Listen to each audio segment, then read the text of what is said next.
నేనైతే ఈ వీడియోలో మీకు ఒక టేస్టీ రెసిపీ చూపిస్తాను. అదేంటంటే మా సైడ్ మేము దీన్ని దోసకాయ పచ్చి పచ్చడి అంటామనమాట. దాన్ని ఎలా ప్రిపేర్ చేసుకోవాలో ఏంటో అని చూపిస్తాను, చూసేయండి.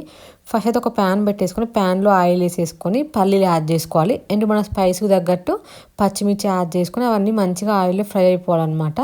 దాంట్లో మనం జీలకర్ర కూడా యాడ్ చేసుకోవాలి. ఇంకా అన్నీ ఫ్రై అయిపోయినాక లాస్ట్లో మనం దించే ముందు ఏంటంటే కొంచెము చింతపండు అండ్ వెల్లుల్లి కూడా యాడ్ చేసుకోవాలి. అది మొత్తం చల్లారిపోవాలి. ఇంకా మెయిన్ ఇంగ్రీడియంట్ దోసకాయ ఏంటంటే మనం చిన్న చిన్న పీసెస్లా కట్ చేసుకొని పెట్టుకోవాలన్నమాట. ఇంకా మనం ఫ్రై చేసుకొని పెట్టుకున్న పల్లీలు పచ్చిమిర్చి ఏంటంటే మనం కొంచెం సాల్ట్ వేసుకొని వాటిని మంచిగా మెత్తగా పేస్ట్లా చేసుకోవాలి. మనం కావాలంటే కొన్ని వాటర్ యాడ్ చేసుకోవచ్చు అనమాట. ఇంకా దాన్ని మొత్తం ఫైన్ పేస్ట్లా చేసేసుకొని పెట్టుకోవాలి. ఇంకా నెక్స్ట్ మనం ఏంటంటే ఆ పేస్ట్ని మొత్తం మనం కట్ చేసుకొని పెట్టుకున్న దోసకాయ ముక్కలు వేసేసుకొని మంచిగా మిక్స్ చేసుకోవాలన్నమాట.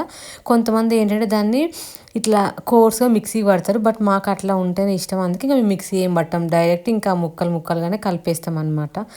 ఇంకా టేస్ట్ తగ్గట్టు సాల్ట్ అడ్జస్ట్ చేసుకొని పోపు పెట్టేసుకోవడమే అనమాట దీంట్లో.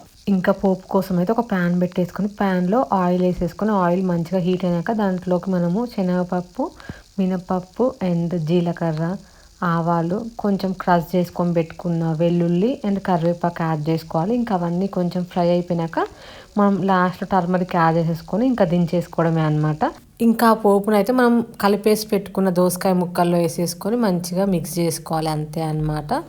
చాలా బాగుంటుంది టేస్ట్. ఒకసారి ట్రై చేయండి మీరైతే.